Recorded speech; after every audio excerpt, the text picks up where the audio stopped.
What's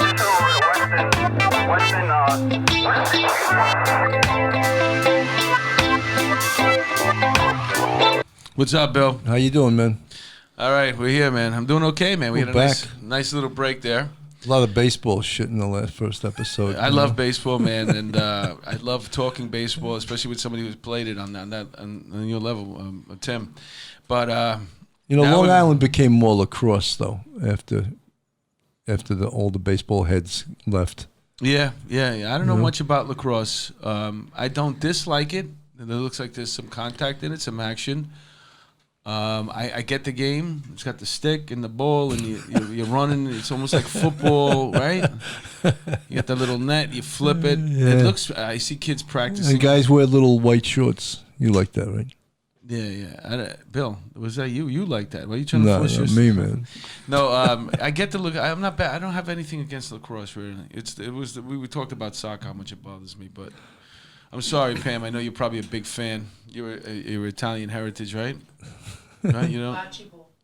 Bocce. That's big. I'd rather watch bocce ball. You could drink a glass of wine when you're playing that. While you're playing it. I like to watch. I played bocce ball. It's pretty exciting, man. You get.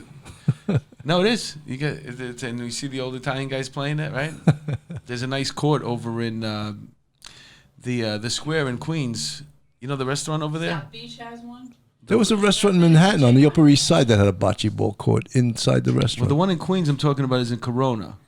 And it's across the street from the Lemon Ice King, and that restaurant there supposedly it has connections. It's mobbed up. That restaurant that's been there for years. Yeah, Mob guys like playing bocce ball. Old Italian guys like to play, and some of them happen to be. Do they wear those high black socks with shorts? I don't know. I don't know what they. Well, I think they wear like polyester pants and the sandals with the black socks. Remember when the mob guys used to always wear the workout suits back in the 60s and 70s? I think it was the 80s, wasn't it? 80s, yeah. And everybody wore those. I wore those too. They wore them. They had no intention of working out. They just wore them. Listen, we're going to see how long we can go without bringing Tim back in. So anyway, what's up, Tim, man? Welcome back. Thank you. Yeah, you were great the first hour, man. Now we're going to raise the stakes. I'm just kidding. Going to talk about police work now. Yeah, so now you got to set your bar very low. We were in Manhattan South, and you were hooked up. Yeah, hooked up, balls dipped in butter. You don't know how it happened that you wound up in Manhattan. It had nothing to do with baseball. Then we found out it had a little bit to do with baseball, but you didn't want to play baseball anymore. The Jewish aunt and the newer rabbi. Also, he wound up in the South. Well, we're going to get to the book in a second. 1 second. Wait. We got to do the whole thing Sorry. with the book. No, it's okay. Whenever they put something up on the grease board, that's for us. I got to tell that people every week because we got to find a different system. Maybe we can find it. This is for Mark. So, one of the reasons why you here was not only were you on the job, but you know what? Before we get to the book, let's finish with the cop stuff here. Sure. You're working as a cop in Manhattan South, and then somehow I guess what happens? You decided you're going to take the test. How many years you got in before you become sergeant? No, I was 13 years in before I took sergeant. All right, so you had a bunch of fun then, huh? I did. I making collars and stuff. But you made detective before sergeant, right? I did.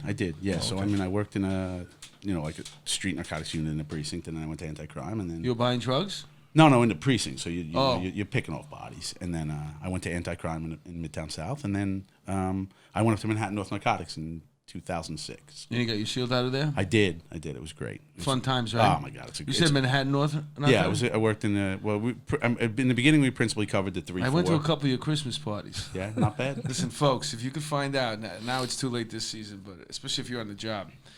If you're new on the job, do me a favor. Find out when the Manhattan North Christmas party is, and make it your goal to get there. It's usually gonna be in Manhattan on the Upper West Side. You're probably gonna be scared to go into that bar when you're on duty, but don't forget you're off duty right now. It's right. Tell us, you weren't probably? Were you married at the time? You probably weren't allowed to go to those parties. You heard, right? Yeah, I really it wasn't my thing. You know what I mean? I had kids, and I was hustling, working 2 jobs, and running my own security company. Let's just say there's a little bit of debauchery going on, or at least there used to be. I was a little guilty of that too, but that was some party. That and the Manhattan DA's office party was a great party. Well, the 19th precinct, they have the Pierre. You have to be invited to that one, though. Yeah, it's an hotel. exclusive. What do you got to drop? How much? Yeah, this, You got that to be sounds- invited. They were suit It's and tie. exclusive, and all the big bosses show up. The girls that used to go to this Manhattan North Christmas party were all the hot girls from that either Harlem or Washington Heights neighborhood, and it was like, and everybody was looking for a GHI card. You know what I'm saying? This is where contracts were They're made. looking for health insurance, right? This is where Marry a cop, get health insurance. That's where the contract was made, man. You know how many future wives were met at that party? We're talking about hot Or they girls, take man. 1/3, right? Yeah, man. That's where you make your contract right there. Your marriage contract. The job is all about contracts, after all. So you're in Manhattan North Narcotics. You having a good time? Anything special happen over there? Listen, that was a great place to work. I mean, I was busy every day. You know, Were you an investigator or an undercover? I was an investigator. Oh, okay. Yeah. I mean, you know, a couple of years Explain in. to our audience the difference. So you know, everyone's in plain clothes. So think, you know, undercover is kind of like a double toned answer because everyone's in plain clothes. So really, you're an undercover. But the real undercovers are the guys out there buying drugs in buildings. So for the purpose of the conversation, if you refer to an undercover, you're talking about the guys that are putting themselves in harm's way buying the drugs. And they refer Yeah, to him because as the most- uncle. The uncle, The right? average person would think that if I say to you, I work in narcotics, that you're probably an undercover. Right. That's the assumption. But there's not everybody can do undercover work. Correct. So the investigators are the ones that, I guess, get the kites. We talked about kites on our show before. Okay. Yeah. So You do a little background investigation on that location. Sure.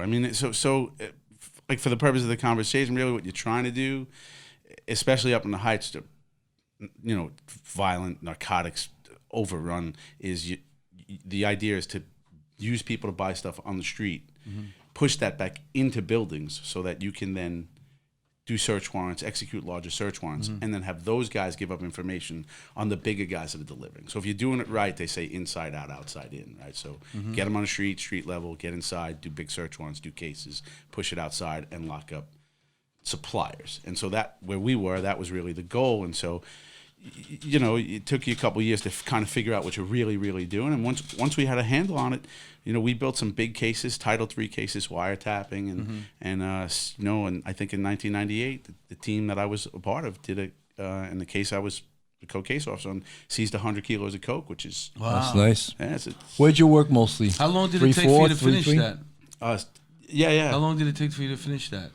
To finish the case? No, to finish doing all that coke. Oh yeah, no, yeah. So Where'd you work mostly? 3, 4, 3, yeah, 3, 3, principally the 3-4, and then you know, and you understand as well from your background. And in 1998, you know, they were looking for some transition. They wanted the team to take over like the homicide team out of narcotics. So Right. We're, There was actually a homicide team out of narcotics yeah, back then. Yeah, there was. I And remember. So I didn't even realize there's not now, but so. Well, there's not as many narcotics murders anymore. Okay. Back Yeah. then, it was Yeah, just sure like was. they were all killing each other. Yeah, You know. you get called to a spot on the Riverside Drive, and it was someone rolled up in a rug. You know, Yeah. you know what I'm talking about. So they wanted the transition team to go up there, and you know, we were kind of lobbying for it as a group, and there was a new captain, a new inspector in place, and I was like, listen, you guys work in the 3-4 precinct. How is it possible that an entire place with 5 teams hasn't had a kilo seizure since you guys hit for the 100? So, you know, it kind of was an opportunity for us, and I you know, spoke to the captain. I was like, if we get you a kilo tonight, will you make us the homicide team? And he was kind of like, don't fuck with me. I'm serious. I'm getting my nuts broke because we don't have kilo seizures. I was like, if we get you a kilo tonight, will you give us the homicide team? And so that night, you know, we used our CIs and got a kilo of heroin. The guy's like, all right, you're the homicide team. So Wow. that's how we got there, you know. That's cool. So you went into your trunk, you got the kilo out. Here you go. There you go. Yeah. Captain, there's a kilo. I'm smarter than that. It was in my partner's trunk. But then you were the Manhattan North Narcotics. Now we're talking about a famous street that we always talk about here on the show, which is would be 147th Street and Broadway over there. Yeah. That was an open air drug market, wasn't it? Yeah, it's a busy place. I mean, Lookouts on the roof and stuff, and it must have been impossible to. If I heard it was impossible to get down that block. yeah, so 147 was an incredibly challenging block, and up in the 3-4, Elwood Street was another block. From the early 60s, they had like the Elwood gang, and you couldn't get on the block. It was the block was bowed, and they wouldn't sell to anyone that they didn't know. And it just wouldn't let anyone near the block. And we had, in our team, we had two absolutely, when I say phenomenal undercovers, guy Jose Lopez and Eddie Rodriguez, they were phenomenal guys, phenomenal workers. And they're still on the job now, right? One isn't. I was going to say, and you just gave them up. No, they're not. There's They're this not, picture. They're long promoted. Well, what made them really good undercovers? I just one was an attention to detail guy. Like, he knew what he was walking into before he got there. He knew what he was buying. And he knew how to converse. He knew how to not put himself in harm's way, but he knew how to communicate both with like low-level guys and big-level guys. You know what's really interesting about being an undercover is that you have to know the street, but at the same time, you have to lose all the copisms. Correct. Because we all do things and act like cops without even realizing we're doing it. But if an undercover does that, it could cost him his life. It could. And the other undercover's father was, in his youth as a child, his father was the heroin supplier to the East Village.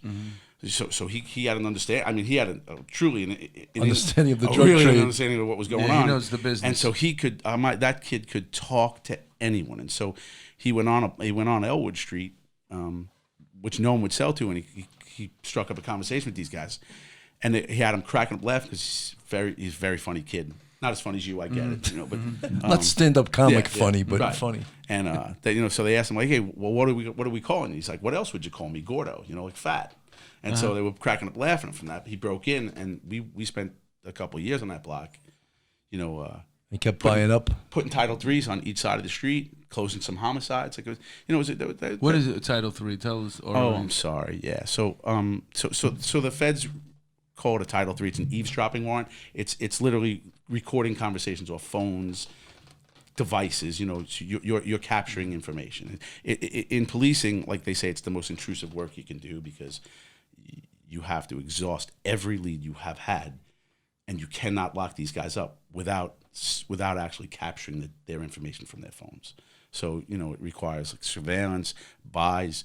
Were you listening to landlines or to cell phones? At that point, it's almost all cell phones. Yeah. It's almost all. And now they get these phones that aren't even, they're just throwaway phones. They only use them for a week or they use them for a couple of days, right? Yeah, and that was starting to happen up there. So you're constantly having to, your wires are going down and you're having to recapture information. But to explain to our audience, every wire, you have to get a search warrant for it. So it's time consuming. Yeah, it takes time. And it's something that the district attorney is signing off on. You're not signing off on that warrant. The DA does. So that thing's got to be tight because they're not putting their name on that. Sure. So when you say that has to be tight, the information that led to you wanting to get this this warrant to drop eavesdrop on their phone, all the background has to be. It has to be this, so there's nobody coming in there with like a Steele dossier type of thing, right? No, and getting information on the president, trying to anyway, right? You No. actually had to do your work, right? you actually had to find dirt. Is that what you're trying to do? You had to do your work. All right. Yeah. I just wanted to clarify to get a warrant for our audience, you need probable cause, and that's got to be sworn to before a judge. Right. You have to have you not only have to have your probable cause, but you have to exhaust every lead you have. You need to do more work to get a kilo off the street than the president of the White House. Basically, that's what you're telling us. So it sounds interesting, the narcotics work. And you were. This is why you were a detective, or you got promoted and you went back there too? No. So I was a detective there, and then I left narcotics and I went to OSA. I went to the Organized Crime Investigation. Oh, okay. And I started working mob cases. Wow. Bananos Lucchese's. And again, that principally was like wiretapping again. And That's almost all surveillance, though, right? it really is. It's hours in sort cars. Sort of boring, right? It's slow. It's slow, but but you're watching somebody else's life. That's what you're doing. And these wise guys are breaking into parking meters. Right? Is there a fascination though now that you're? I remember one time we had a situation where we had a pattern burglary, and we set up an apartment, to be in this complex, and there was a quad there, and on our while we were watching this apartment, we were also only one person had to watch the monitor. We had a detective in another room, a female detective, and she would leave her door open and pretend like she was gonna go out, and all her electronic equipment was out. We just wanted to see if it was one of the. This was all taking place in a college, Okay. in the dorm. So when you looked out the window, you know, you could see in the quad in other people's, you know, apartments. You know, and it's an interesting thing to be like, now all of a sudden you're like a peeping Tom. You know, it's hard to, like, so you become part of like you're like a peeping Tom into this person's life. It's interesting in a way. Is it a weird thing to break away from it and say, stop, I can't anymore? Or you know, I would say yes and no in the sense that by the time I got to the organized crime team, you know, they're federal task force, so you're working with collectively with either FBI or ours was the FBI, and so when you're working with the FBI, your job is basically to show them how to do police work. Is that what it is? What was your experience working with the FBI? Did you like it or you didn't like it? You know, I'm sure they're great guys. It was just busting balls. No, I would say like legitimately, if it was done right, you know, if you could take the best of both worlds, which is like the financial backing and the prosecutorial arm of the federal government, right? And the agents are largely they're accountants and lawyers, so they're tremendous diggers on a computer. I mean, they'll find you the obscure things that you may not find. Right. And if you take that and then you take the street knowledge of the New York cop and you put those two together, it's phenomenal. And you know, and where it goes wrong sometimes is, you know, the FBI is an international group, and sometimes in smaller places, like let's say Iowa, they walk in and it's kind of like, hey, we're here, step aside. Yeah, that does not work in New York. Mm-hmm. New York cops, I would have loved to have been a fly on the wall at the Boston Marathon bombing to see the bitch slapping that must have went on behind the scenes with that, because this is Boston. Right. Could you imagine if that happened in New York and the FBI would say, we'd be, get the fuck out of here. I mean, they wouldn't even have a chance. I almost got into a fist fight with an FBI agent. But that was on a TV show that airs in February. It's called FBI's Most Wanted, where I played Detective Cortez. So check that out. It's on CBS. It starts in January. My episode airs in February. FBI's Most Wanted. What a shameless fucking plug that was. Back to our show. Yeah. So my answer is, I didn't have that experience of negativity with the bureau. Yeah. You know, the guys we worked with were by and large pretty good people. Guys and girls we work with pretty good people, and those groups were But at 4 o'clock, did did they sprint out the door and go home?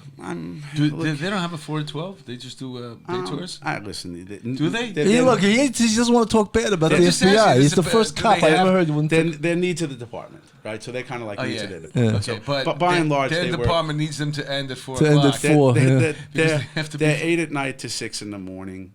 I'm sorry, 8 in the morning to 6 at night, and then on Fridays. Maybe. You know, I mean, if look, I'll say this because you guys want you want. No, you can say whatever you want. I'm just. If I were going to commit a federal crime, I would do it after 1 o'clock on a Friday. Oh shit. Was that fair? You look, my detectives, they made appointments for 3:45 on the day tour to make their collars. Right. And in homicide, these guys didn't start working till they were on overtime. They thought the first 8 hours were to do all their errands and shit. Eat, you know, and you know what they did as soon as they went on overtime? The first thing they did? Go eat. They ate, yeah. Because food tastes much better at $90 an hour. You got to start. You got to start you don't know when the next time you're going to eat it. That's right. First grade detective making $90, $100 an hour. Food tastes so much better, you know. That's great. That's great. Anyway, we're talking about the we got the OC stuff. No, that's all right. So the detective that I really worked with, my partner when I got to the organized crime team, he actually drives Roger Goodell now. He's retired. You know, Okay. And he's a terrific investigator. That's the NFL commissioner. Yeah. And he's a terrific guy, and he was a terrific investigator. And when I got there, I knew nothing about organized crime. You know, I never done anything like it. And he kind of gave me the how-to of how they work, how they're extorting people and RICO case. And he was covering the Bronx, and there was this, at that time the Gambino head of the family was this guy Vinny Bassiano, and he was deep into his case trying to put this guy away. And so, he gave me the education of like, listen, you got to understand, it's very subtle how they do things. They'll go in a bar and like sell them cheap liquor and cheap booze, and then they'll ask them to put a joker poker machine in there and tell them you keep 75% of the profits.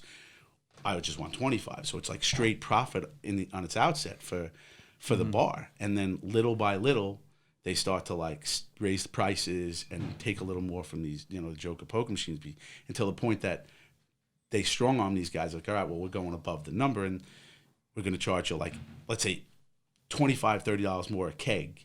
and we're taking all the choker poker machine money. And the guy's like, "Fuck you, I'm not doing that." And they're like, "I think you should because it's probably in your best interest." And then that night they light a dumpster on fire and run it right through the window of the bar. And they're like, "This is going to happen with regularity unless you buy in." You know, so it's subtle at first, and then before you know it, Well, they make those little things, or with remember Goodfellas? Molotov Where cocktails. they're gonna light them all up before it burns the place down. you know, it's very subtle. Right when you sucked every single thing that you could possibly suck out of it, you torch the place. Right after that, you torch it. Yeah, I mean, so he, you know, I kind of got an Let me ask education you on how something. to- If you had a family member that owned a restaurant, knowing what you know now, what would you tell them to do if that happened to them?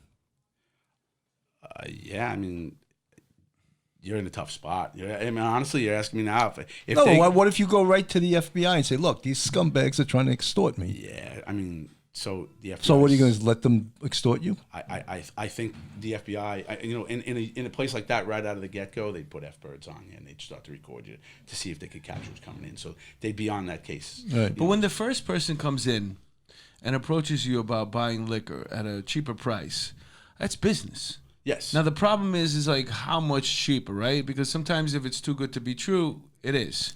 And now you created that first link with them, and that's what you're saying. Yeah. So how much is a discount? Like, you know, if I'm buying this bottle of liquor for $10 over here, and a mob guy comes in and he's like, "Listen, I'll give it to you for $4.50." That's what we're talking about. Yeah, Where I'm it's so significant. like, yeah, you know Yeah. how much money I could make if I sold it. Shit, I could make an extra. Yeah. It'll be mostly all mine. You know, and you got to remember that they're also sending some of their people into those bars. Like, and when I say people, not always good people, like low-level shitbag alcoholics and drug guys, and they go in that bar and they're letting them spend money. So outwardly, it's like, hey, we're getting more clients too. Like, look at this. There's an increase in our clientele. There's an increase in our profit margin. Only those like low-class animals, they start like buying drugs and they're getting high in the bathroom, and so this what was once a nice bar starts to like deteriorate. Right. So they're captured. You know any of the bar that's still around like that? Because that sounds like the place I want to go. You know. That's great. So you're doing a narcotics thing, and then you make the mistake of taking the sergeant's test, huh? Yeah, I didn't regret taking the sergeant's No, I'm test just at all. kidding. Nah, I was glad I'm I just did. kidding. Yeah. So you take the sergeant's test, and where do you land? 3-0. Oh, really? 3-0. What year was that? 2004. Okay. We had a comment earlier this week about the fact that we mentioned we used the Dirty 30 in our and I think it was basically, it must be from our promos. Yeah.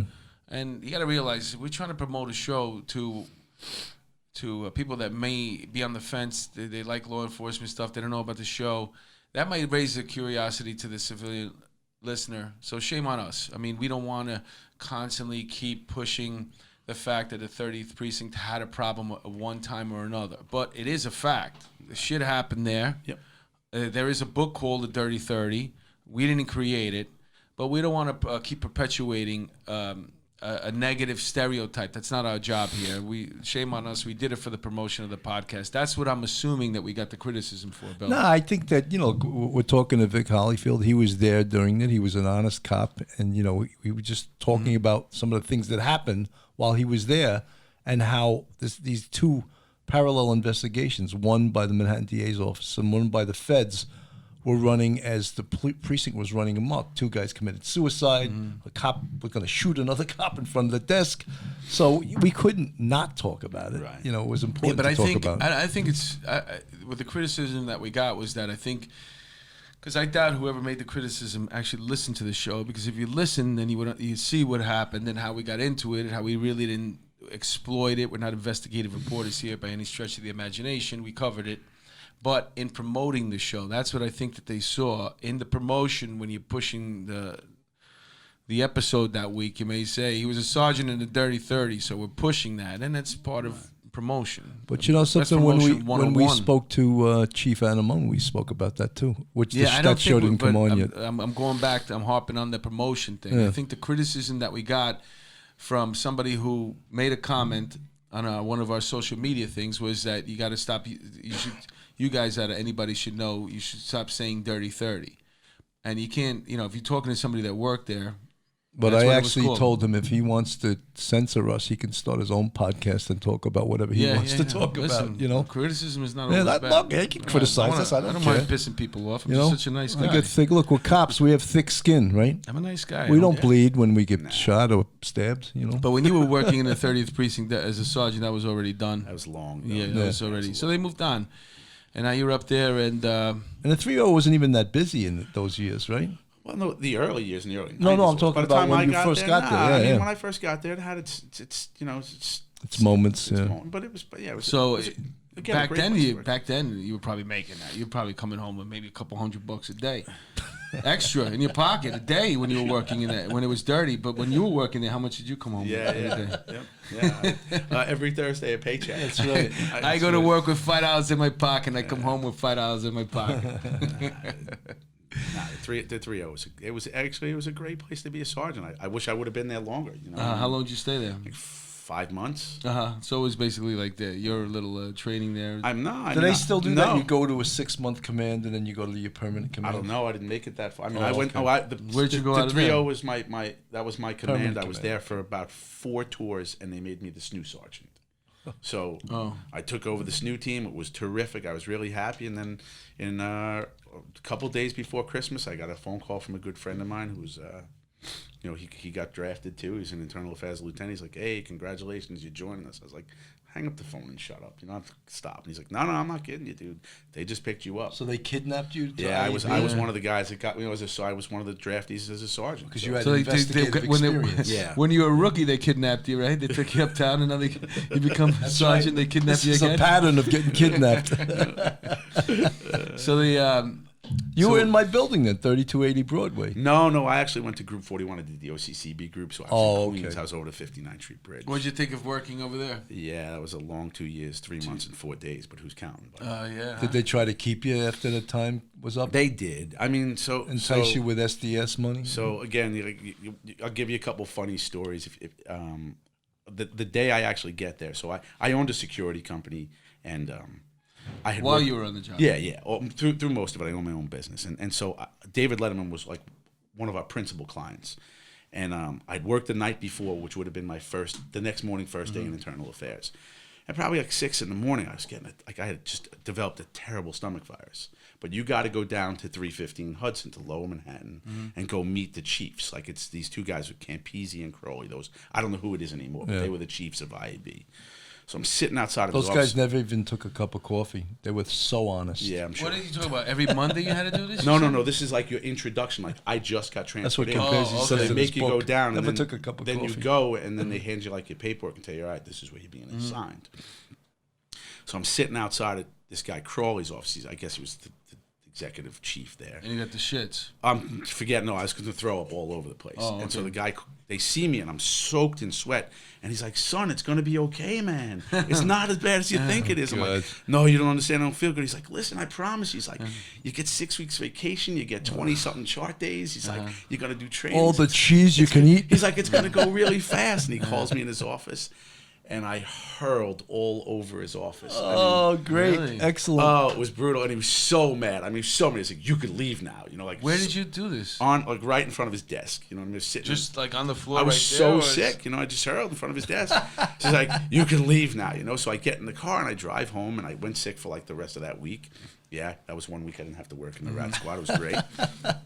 I come back to the unit. I go to the unit, and everyone's like, that's the dude that threw up in the chief's office. You know what I mean? So like, I'm already known, and then they hand me my first case, and I don't listen. I'm very frank about it. The case was a girl who named herself. Remember, they're filing a complaint. It's internal affairs.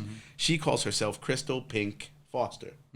Guess what her career profession was? Prostitute. Of course. So she accuses some vice guys of stealing, and no money. They accuse them of stealing like 2 sets of chocolate anal beads, a dildo, and a watch. So the watch makes it a criminal case, right? So they handed me. I think it's a joke. I'm like, all right, haha, and everyone's laughing. Like, all right, joke's on me. This is what you do to the new guy. The FNG's getting messed with, you know? So I go to hand it back to my lieutenant. He's like, nah, dude, they're still laughing. He's like, that's yours. I'm like, nah, listen, all right, I get it. You're making fun of the new guy. So I try to hand it back to him. He's like, nah, I'm serious. That's your case. It's a real case. So like, I am who I am. I'm like, this is fucking bullshit. I thought you guys brought me here to do like real cases. I'll do what you want me to do here, but I am not investigating this. You think I'm going to bring 6 detectives in to ask them if they stole chocolate dildos and anal beads? I'm like, no, I'm not doing this. So the inspector walks out, and like he's got one of his little rat sergeants with him. He's like, hey, we investigate cases to their full conclusion. You never know where it's going to go. They couldn't find a bad guy in Rikers Island. None of them. So I'm like, I know exactly where this is going. In the garbage, because I'm not doing this, you know. So I was quickly public enemy number 1 in that place, you know. I ran out. We used to work. I was in Manhattan North Homicide. We used to work hand in hand with IAB on police shootings, and they had no clue. They had no fucking clue about what they were doing, and they just watched us, and they were like, "Wow, that's how it's done," you know. No, it's unbelievable. It's not that kind of. It's not that kind of place. I mean, I don't want to like make this thing about like the horrors of internal affairs, but I think the commander of a unit typically is a guy that did most of his career there. Right. So like he could tell you everything that's in the book, but he's practically never applied anything. Right. And he's been there as a sergeant, a lieutenant, a captain, and inspector. Right. And they're promoting these guys from captain and above with founded cases. So if you got a nonsense case and it's nonsense, but they can go, hey, but someone followed you and you were 10 minutes late to work, that now becomes a founded case. So they're doing anything they can. Well, they were. I don't know if they are now to push them forward. You know. So we had a case up in the 3-0. I'm sorry, I didn't mean to cut you off. What'd you do with the beats? What I do? The anal beats. Once you found them, you still got them? Getting back to the Vice guys. No, we had a case up in the 3-0 where this guy got kidnapped off the street and stabbed and killed the guys that kidnapped him. But he was a drug dealer. You know, so the DA's office didn't prosecute him. About 6 months later, they like light him up and they kill him on the street in front of the building. We started doing an investigation. The whole building was owned by his family, running drugs out of the whole building. And the cop that we gave that was related to them worked in the 3-0, and she was still on probation.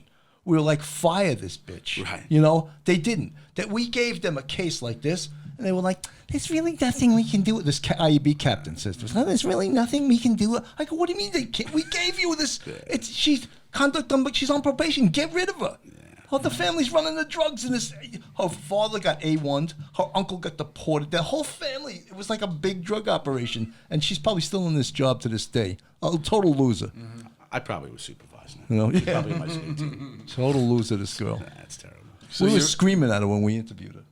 So you're in IAB, you're locking up cops, and what happens next? So you asked if I was going to stay there. I did it. You did your 2 years, 3 months and 4 days. 3 months, 4 days, and then when'd you? Then I went to Joint Organized Crime Task Force. I went to. That's a good unit, right? FBI group. Yeah. Yeah, it was. Did you have to get federally deputized? You do. You got to get your clearance. you raised your right hand and put your hand on the FBI agent's ass. What did you have to do? How'd you do that? Yeah. So.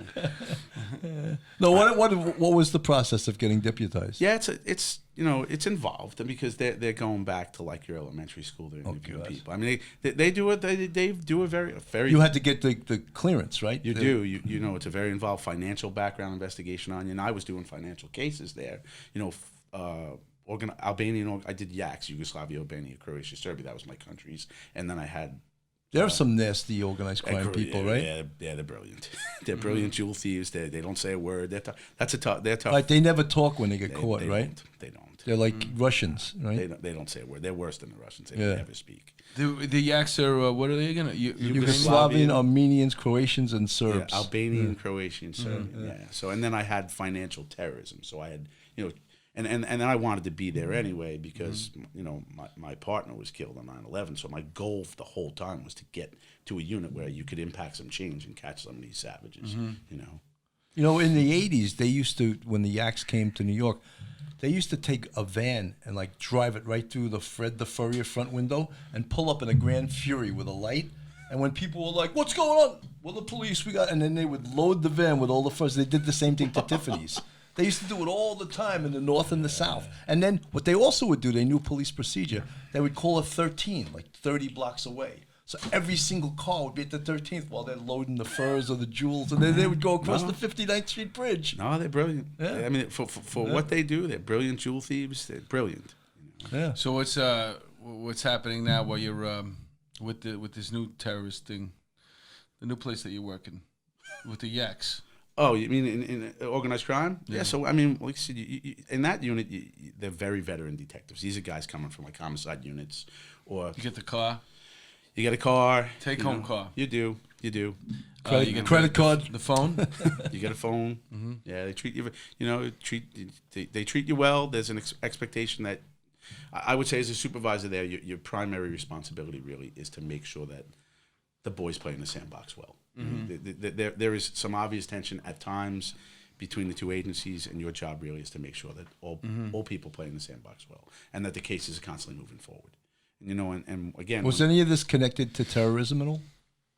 well, the Albanian, Yugoslavian, Albanian, Croatian stuff. No, they were really jewel cases we were doing. Okay. The financial terrorism was what you'd think it is. You're chasing at some level. You're either heroin coming in this country, or you're doing trademark infringement, and then they're sending that money back and using that to finance their terrorism. Trademark counterfeiting, like counterfeiting goods and stuff? It's an unbelievable amount of. Those Rolex watches that they sell, you get them wet, they just disintegrate. Yeah, Those $5 Rolexes. Yep. Pants, sneakers, computers, Apple software. It's involved. It's involved how much money they're really raising through trademark infringement. It's incredible, right? So. Yep, that's organized crime as its finest. So you just had me thinking about when you're talking about the counterfeit stuff, and I was thinking about Ricky Gervais. God bless him. He was supposedly he had a great time on the Golden Globes Awards, and he kicked some ass and told some really funny jokes. And one of the jokes he poked fun at, I guess it's the morning show. He commented how great the show is. It's got a couple of big stars on there, and then he mentioned about he quickly went into.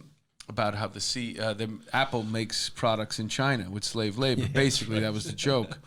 And then it got me thinking today, because I get a lot of calls, and it's somebody speaking Chinese right off the bat. Yeah. Like, they don't say hello and then try to sell me something. They're just speaking Chinese, and I just hang up right away. Now I'm thinking, fuck, maybe it's somebody like at the Apple thing in China, and they're like, help us. We're fucking here. We're trapped. I'm only making 20 cents an hour. And I'm fucking hanging up on them. Maybe cause they're making phones all day, but they probably don't have access to a lot of them. So when they get a chance, they're like, stop. So they're like, oh, help. They're calling for help.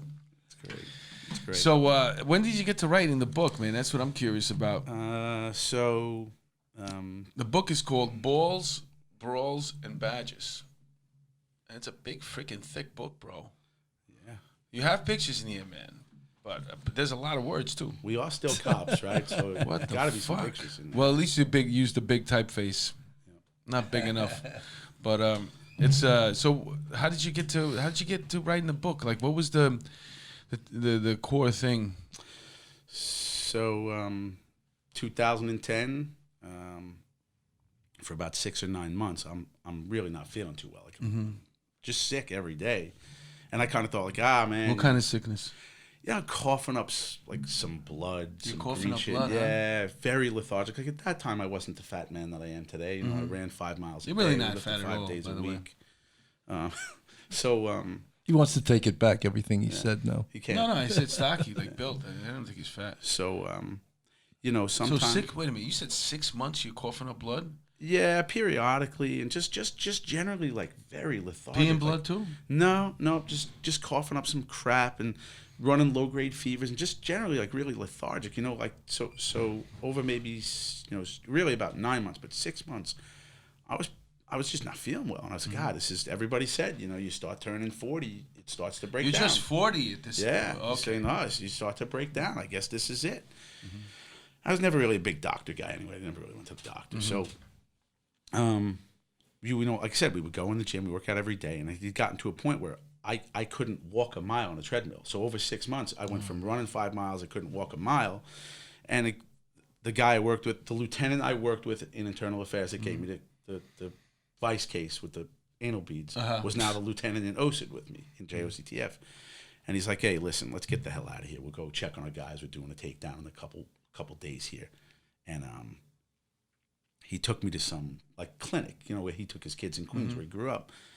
And the guy was like, listen, they did some X-rays, and he's like, I think you have pneumonia. I think it's been set in for a while, and you should have been here a while ago, but no problem. We're going to do the X-rays. I'll take a look. I'll get back to you, So 20 minutes later, he came back in. He's like, hey, your partner, Ronnie, is he outside? I was like, yeah. He's like, you want to bring him in here? I was like, I'd love to have him in here. Sure, bring him in. And he's like, hey, what are you going to do, the cavity thing? Yeah, who knows? Cavity Who knows? surgery. Needs help? Just to hold you down? This guy looks strong. He may buck right off. Exactly. So he's got 2 copies of discs in his hand, and he looks at my partner, and he's like, you guys still cops? He's like, yeah. He's like, you got that bubble light in your car, that red light? He's like, yeah. He's like, I'm pretty sure your partner's like imminently going to have a massive heart attack. And he goes, or he's got a mass. And I just didn't hear the mass because we're a family that has heart conditions, So he's like, get him over to like Long Island Jewish or I forget the other hospital right near it. He's like, get him to one of these 2 hospitals because this shit's happening. You know what I mean? So they run me to the hospital. They do they do their own X-rays. They do EKGs, and they're like, I see what he sees on the film, and it's odd that we're seeing the same thing. It could be distorted, but it's odd that he's giving us discs when we're seeing the same thing, but you don't have a heart problem, buddy. So they did a CAT scan. By that time, like, you know how it is with the cops. Like, everybody's there. My commanding officers, 50, 75 people in the emergency room, and the ER doctor comes in, and you could see, like, he just, like, the blank look in his face. As soon as I looked at him, I was like, I don't know what's wrong, but I'm fucked. And he comes in, and he takes the phone off the desk and puts it on my chest, and he goes, yeah, I'm not an oncologist, but there's a tumor this big on your chest. And I was like, huh? And he's like, and I wish that were the worst of it. And I was like, okay. He's like, you have lung cancer. I was like, no, I don't. I was like, I've never even tried a cigarette. I do not have lung cancer. No, you got lung cancer. It's there. And I was like, you fucking kidding me? He's like, and I wish that were the worst of it. I'm like, are you kidding me? Like now like I got a tear streaming down my eyes. Wow. And he goes, there's a lining that covers your heart. It's called the pericardium. He's like, and there's a piece on that fluid sac. And it looks like it pierced in, which means you're going to have ventricular tachycardia now, and 1 in 10,000 survive it. So we're running the thoracic surgery here, like now. They're going to do your surgery now. They can't even wait. If it's blood cancer, it could spread it, but we got to get to you now. So within like a couple minutes, I went from like not knowing anything to like doomsday. The world's spinning. And so my brother, the guy that kind of raised me, my brother Marty's a lieutenant out in Suffolk County. By that time, he'd shown up. And I'm shook. They chased everyone out of the hospital now. Nobody's there. I'm definitely shook. And he grabs me. He's like, "Hey, come for a walk with me." So he grabs me, walks me away. I'm like, "Dude, what am I gonna do, man? I'm gonna die. My kids are gonna be without me." You know what I mean? Like, shit. I wasn't even here. I was working, 90, 100 hours a week. So I got this job. And he's like, "Listen, let's go to the cafeteria." He's like, honestly, he's like, "Pick anything you want to eat, man. Get anything you want." He's like, "Fuck it. You don't got a heart problem. Might as well start eating like shit." So like. He broke that like that tension moment, and so that was the reason for the book, because at that point I was like, God damn, I'm not going to be here very long, and my kids, I've been everywhere I could for them, but I've been gone so much between the law enforcement job and running my own business.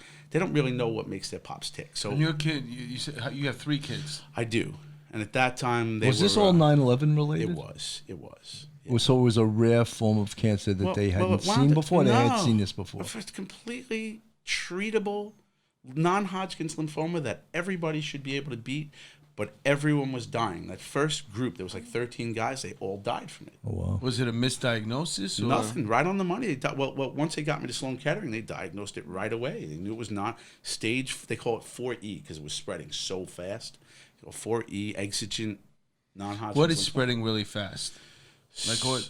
Just how fast does that mean? Like, are they giving you time? So are they saying you got 2 weeks? Are they saying you have a month? They told my friend Angelo he's got a couple of weeks left, and I don't even know what to do with that. If I got that news. So the first oncologist, which would have been at St. Francis Hospital, Long Island, when she came and got basically the scans and the documents and the blood, they do a test to see how fast you're producing white blood cells. And I was producing them my numbers might be wrong here, but let's say the average person at a high end produces white blood cells count at 2,000, and I was producing them at 98,000. Was that because you were in such good shape? No, because when the cancer was it's mitosis. But if you're right? in really good shape, your body's probably producing cancer at a much faster rate because it's working much better. Trying to fight it Right. So it was. We have a legal expert off camera, by the way, on all our shows. Everyone in here is a doctor, Not a only that, lawyer. but he's also the engineer of the show. What's up, Rashad? Welcome. Wear many hats. He woke up right now. He started talking about cancer. He knew that was his moment. He's like, yeah, you got to have I took Health 101 in college. So anyway, the first doctor in St. Francis, when she got the results, was like, listen, you need to put your affairs in order. Like, no one wants to put a number on it because, no one wants to do that to you. But think 60 days to 6 months. Like, you got to put your affairs in order. You know what I mean? Mm-hmm. So the thoracic surgeon, the guy that actually cut the piece off my heart, he came in. He's like, if you were my son, you're not. He's an older guy, 65, 70 years old at the time. He's like, if you were my son, you're not. He's like, we are a terrific hospital, St. Francis, but we're a heart hospital. Go to Sloan Kettering. My wife works there. I'll make a phone call. I'll get you in there, So he made a phone call, and we went and saw the head of lymphoma and leukemia. And that guy really, he saved my life. You know what I mean? The guy's name was Craig Moskowitz, and he came in, and it completely shook my wife. But it was we're cops. We want just the facts. You know what I mean? So he sat in his office, and he's like, listen, no standard treatment is going to work for you. There's a guy here that's going through the treatment. I'm running something at him, and it seems to be working, and he's the first guy surviving. And he's like, I'm telling you, if you do a standard lymphoma treatment, you're dead. And he's like, dead. And he goes, and I'm telling you now, if you do this treatment, he's like, the statistics say you have a 20% chance to live a year, but 5 to 20% chance to live a year. He goes, but you're young, you're healthy, you don't drink, you don't smoke.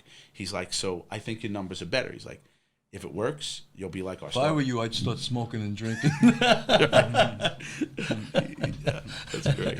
So he's like, he basically said like, if you go in this protocol, you got a shot, and if you die, you'll help others, and if you don't, if you survive it, you're my star pupil.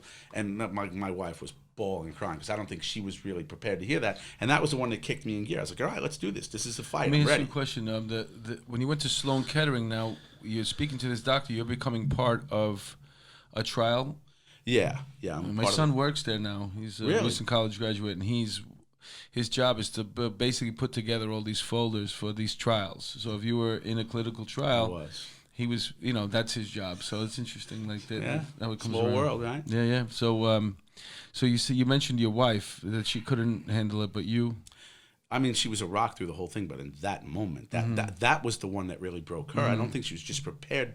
He was so matter of fact about it, which cops we love. I just wanted an answer, and he gave it to me straight. And I was like, all right. I don't think she really that one was the one that had her all shook, and so right away. I mean, within a very short amount of time, I was already getting the first run of chemo at me, and they couldn't do radiation, which was problematic for me because it was on my heart. So they can't run the radiation at you. So it had to be straight chemo, and they did like the first month worth of treatment, and it wasn't working, and it wasn't doing anything to me. I actually felt healthy, like I was exercising again, fatigued but exercising. And then he was telling me like, God, it's gonna hurt you. This is gonna hurt you. It's really gonna mess you up. And like through that first month, I was like I was a cocky cop. I was like, come on, dude, this is no problem. I work 100 hours a week. I feel like I got the flu every day. I sleep 3 hours a day. That's true. You ain't hurting me. You know what I mean? And then I came in for the second study protocol part of it. And he's like, I'm telling you, it's going to mess you up. I was like, yeah, he told me that last month, buddy. I'm lifting in the gym again. You know what you're talking about. You're a doctor. You practice. I was like, get in the car with a pilot. He don't practice. You practice. You're wrong. And so they ran 24 hours of chemo at me, and I walked out of Sloan Kettering with help. They were holding me. I got in the car. We got on the FDR Drive. We got 4 blocks, and I was throwing up outside the car on the FDR Drive. When you say 24 hours of chemo, they run 3 bags straight at you for 24 straight hours. So you're sitting in a chair. He's laying in the bed or sitting in a chair, and they just run it. And when it's done, they give you another one. They give you another one. So it did make you sick. Oh, the second crushed me. I mean, you'd go, you'd get home and you were wrecked, and then the next day or the day after, I can't remember. My memory's a little like shaken from, but you'd have to drive back. Someone would drive you back to Sloan Kettering, and they'd give you this thing called the Neulasta shot, which is like a load of steroids. I told you I'd get my steroids in this story. So they'd load you up with steroids and send you back home. The problem with the steroids was like it really messes with your brain. Like you have terrible hallucinations, And then between the chemo and the steroids, you have moments every day where your body is so fucking hot. They're putting you in ice baths to try to cool you off. Like, wow. And then an hour later, you're so cold, your kids are climbing on you like with electric blankets. Does your temperature actually go up? Rockets. To everything's like what? everything's 105, doing 106? you're hot and cold. Yeah, you're all over the map, and you know, and you know, but you're in a fight, and like for us, we're fighters. You know, so you're like, listen, just get me through this. I'm gonna be out. I'll get through it. I'll get through it. You know, and you know, you're throwing up. You know, so the book. In theory, when I first got sick, I was like, I'm going to write this book. But then when you're that sick, you kidding me? It's a miracle to walk to a bathroom. You ain't writing a book. So, you know, we the job, I was in my 20th year, but the job, I had what they thought was They give you that phone call like baseball? Hey, you're out. Listen, Tim, what did you want to do after police work? Because we got to replace you. There's going to be a great spot for you, wherever that is. That's what happened to me, man. When I told them I was retiring from homicide, I see guys coming in interviewing for my job. I didn't like that, man. I just didn't like the way it felt, you know? I was like, what the fuck is he doing here? Oh, he's interviewing. I was like, oh, I'm staying. That's great. They send you down to the medical board, you know, like, and you sit in front of the board. I'm a shade of yellow. I got no eyebrows, and I had been blacking out for like a couple of weeks, just passing out. Emergency, you know, EMS guys coming in, like, and there was a cardiologist in the board, and she's like, "You have a blockage. There's no doubt about it. You have a carotid blockage somewhere. You're blocked." Mm-hmm. So now they're thinking it's a heart problem too. So they were like, I mean, literally, I finished that meeting. I walked out the door, and I got the phone call from the union saying like, "Yeah, you're out." Mm-hmm. So. Well, why would they push you out when you're going through this horrible sickness? Because that hurts you. I think right? I could have stayed, but you know, at that point, I mean, your health insurance is better when you're on the job as opposed to when you're off, right? So that might have been my decision, like thinking back on it now, but I wasn't really clear. I think it was just like you were trying to probably secure your family, right? You don't have much time. You should. In your head, you're thinking, "Let me get this 3 quarters now because I'm while I still here. can to make sure that my family is okay." And I was suffering from cold weather. It was killing me. So we wanted to. I think I was mentioning my son was a recruited athlete. So we wanted to get down to warmer weather and get him closer to the colleges that were recruiting him. And so. So how long have you been cancer okay now? A couple of years, few years now. You know, 2 years? But more than that. I'm 5 years out now. 5 years out. Yeah. But while you were suffering with the cancer, how long was that period for? On and off for a few years. Wow. The reason why I'm asking is because your son, your children, you have 3 sons? I have 2 sons and a daughter. 2 sons and a daughter. I'm sure they were probably, you know, obviously they love daddy, and they were probably going through a lot with you being, because at that point they were probably in high school, right? High school, middle school, and elementary school. But yet they still thrived. Yeah, no, they did good. I mean, look, you have your oldest son went to West Point. Correct. Okay, and then he went into what is he? The paratroopers, right? He's a Ranger? an airborne ranger, and he's pretty soon going to be a Green Beret. Wow. So commander, you know, being a commanding officer, be a commanding officer. You know? It's pretty we impressive. talked about baseball and how about 650 baseball players in the whole world. You know, it's the same thing with the Green Berets. Yeah. Yeah, You know he'll be in 100 men will test today, but only 3 for the Beret. That's good, bro. That's great. That's an old song, man. That's from great. like the Good, 60s. Do you remember that song? So the kids did very well. Your second son, was he the He was a baseball player. The baseball player. College baseball player, and he's at the University of North Carolina, Chapel Hill. Okay. And he's going to be a CPA accountant. Wow. Alrighty. That's But a he's great- playing that's a great baseball while school. he's there? He's not playing anymore. He's done. No. He's done? The commitment of athletics and academics. That's a great he just school. couldn't- That's a he just tremendous couldn't do it. school. And the baby girl is there as well. Your daughter's at Chapel Hill, too. Yeah, What is she, a is. junior? She's a freshman. Oh, she's a But she's freshman. really actually a sophomore. This should be her freshman year. She graduated high school early. So Okay. she's a year ahead. Oh, I did the opposite. I yeah. should have graduated high school a year before. I wasn't ready to get out yet. So when I went to college, they're like, "You're a freshman." I'm like, technically, I should be a junior. Oh yeah, and she wants to do something in nursing. She just doesn't know Yeah, if my she- son's gonna be a nurse too. It's listen. That's I have to great. say that often, so I start getting used to saying that. Yeah, my son's a nurse, but either way, who cares, man? They start off with Listen, 80 grand. Let's do it. Now, Tim, what is there a danger of it coming back? I hope not. You know, I mean, Well, what I think, have they told you? Nah, go I mean, 6 months? Once you get out 5 years, you're cancer free. Wow. So great. I'd That's like to think- fantastic. I'd like to think that's a wrap, right? You know? So I'm beyond the 5-year mark. You know, so. we're all, Mark, myself, we're all 9/11 first responders, and we always have that hanging over us that we could Yeah. get cancer. Yeah, at some tomorrow I'm going to go time. for a test. Yeah, I mean, there's nothing wrong, just to check out. Yeah, I go like twice a year to Mount Sinai, which we recommend every cop out there that responded to 9/11 go to Mount Sinai twice a year, have them check you out. It's free, right? It's really get important. Yeah, it's very important. Also, there's another thing. I have failed yet to do it, but you should go down. I was schooled on this. You got to go down to, I don't even know what office is. We'll get that information for you, but make sure that you register, that you are a 9/11 responder, so that this way, God forbid, you pass, because of your illness, is that you'll get the 3/4 Yeah, your benefits. family's covered. Yeah.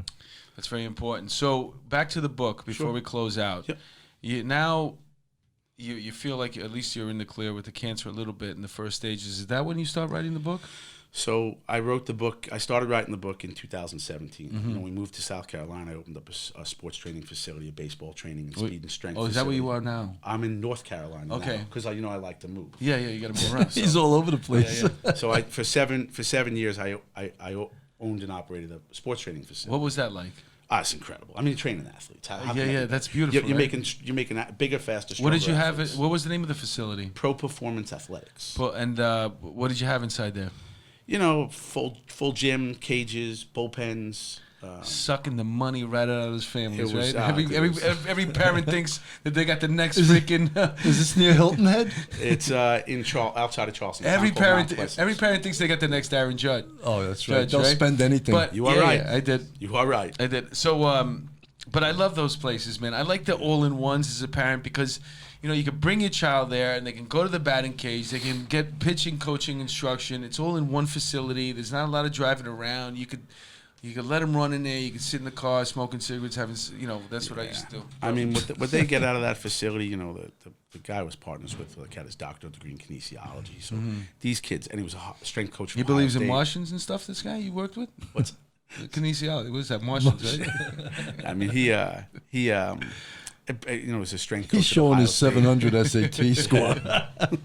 You went into business with some guy who got a degree in studying Martians. Wow. So, I want to sell you a bridge. So, so what happened? So you're in the. So in 17, I get sick. Like, I'm not cancer sick. I just got really sick, and I couldn't shake that it wasn't cancer. Like, in my own brain, I was like, God, this is the one. And it was at that point that I just was like, that's it. I'm selling the business, and I'm going to write this book. All right. So great. I took it was 21 months to write the book. Well, no, it was 21 total months, 16 to write it and 5 to edit it. And like I said, the book was really going to be a story. The story was to tell my children what made us tick. So some of it required lineage of our family. And as I started to write the book, I realized this really wasn't a book about me as much as it is, but it's a book about brotherhood, my family, my immediate family, and the brothers on this job, the guys that became are my family. You know, here you are, almost 30 years later. These are guys you could call up in a minute, and they're there for you, and the girls and the people we worked with. So it morphed into more than all just the stuff that you loved. Yeah. So family. Basically, it's what you loved. Yep. And that's how they learn about you. You know, something, So- Mark, it's funny when he just talks about that. Before we had Mark Mulitz come in here, who was in my sister company in the academy. I don't think I've seen him in 20 years, but it's like no time expired at all. We, hugging each other. Yeah. So you had this business in North Carolina. South Carolina. South Carolina, and it was thriving. You were doing really well, but you sold it to write this book, and it turns out that right now you've sold 30 copies, right? Just kidding. No. Did the book, was it worth selling the business? It was so worth it. Yeah, okay, good. I'm just busting your balls. Hey, our producer's one of the 30. Balls, brawls, and busting balls. Our producer read it, Mark. She loved it. She's one of the 30 Okay. people. All right, well, I'm going to read it too now because we share the same passions, man. That's what we're doing here, and I'm like, You know, you could probably tell that I was a big baseball fan. I love talking to you about that. And but you're still down there in North Carolina now, I am. living there. Yeah, I am. Yeah, I love it. Do you miss New York a little bit? Of course. Really? I mean, you miss your family, you miss your buddies. I miss a good slice of pizza and a bagel, dude. They don't have good pizza down there? Dude, it's an English muffin with ragu. It's Oh, brutal, God. you know. So, yeah. That's it's terrible. brutal. Yeah. Yeah, but I know friends that have moved down there, and there's more to pizza, right? Especially if you're cut out carbs the way I have. Yeah, you've Maybe cut lose out 25 carbs. pounds for our audience. I did. I'm 3 days now. Oh, that's... Oh, you got to start. I You're started not out of January. the woods yet. Haven't had bread since the day before New Year's. I haven't. So, but that was one of the things that I thought. It dawned on me the other day. I was like, I'm not going to be able to have pizza. Yeah, it's tough. So I got to pick like maybe one day a month where I have my pizza. Yeah, But pizza's great. where can we find this book? Amazon. Amazon. Yeah. And it's a good read. There's really some great pictures in here, and you have a phenomenal story to say, man, you covered it all. You were on the job. You did some wonderful things on the job. You responded to 9/11, and unfortunately, you got the cancer. I hope that it never comes back and it doesn't affect anybody else on our job anymore, man. Hopefully, it's done, man. We lost a lot of good people. And anything you want to impart? You want to say? I really just thanks for having me on. This was a blast. Thank you. All right. Thank you both. You know what's amazing about this, and I say it every time, is one of my favorite things about doing this show is the people we meet doing it. It's I've amazing. never heard you say that before. Yes, you have. I said it last week. Every week. I said it when Loretta Kennedy was here. I've heard you The say people we meet are amazing. Yeah, you yeah, know, and this it's is just I can't say it enough. Yeah, like I always mention, we get the guests in here, and a lot of them are great law enforcement, and they've gone on to do tremendous things. But a lot of them don't sit in front of a microphone or do a lot of that, and sometimes they're nervous. And Tim was a little nervous, but you couldn't tell. Once I told you, once we start going and cooking, you forgot that we were filming this, right? That was terrific. It's terrific. It's like talking in a bar, right? It's telling war stories in a bar, right? Yeah, it was a blast. We know we're all good at that, right? We got a couple of big announcements coming up. We wanted to do it today, but I'll give you a hint. We'll be dropping the Chief Louis Enamone's podcast soon. People have been asking about it, and we've held out for a reason, and that's the reason why, but we can't make that announcement just yet. We're bringing Barbara Butcher back. I spoke to her. People have been I don't asking have the about exact that. date, Hour but 2. yeah, definitely. Hour 2, Barbara Butcher. So, Bill, any parting words? No, we're just, this is exciting because this is going to, when we get the national app, which I can't give you the exact date that it's going out nationally, but it's supposed to happen in the next week or two. And that's what I wasn't supposed to say. Well, you don't have a date. You could say it. We don't have the exact date. All right. It's going to happen, right?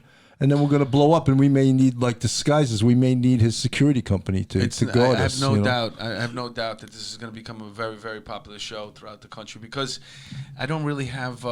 It's not for me.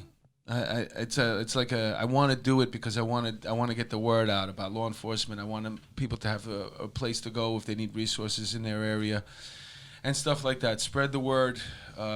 Plus, you like to make people laugh. Yeah, I like to make people laugh. More than anything else, I want to put the shine on law and people that have done great, heroic deeds. And Tim, my friend, you were one of those, man. Hey, thank you very much. I really it was a appreciate pleasure it. to have you here. It was awesome. Thank you. Thank you both. All right, on behalf of the police off the cuff, man, we're ended to our peace.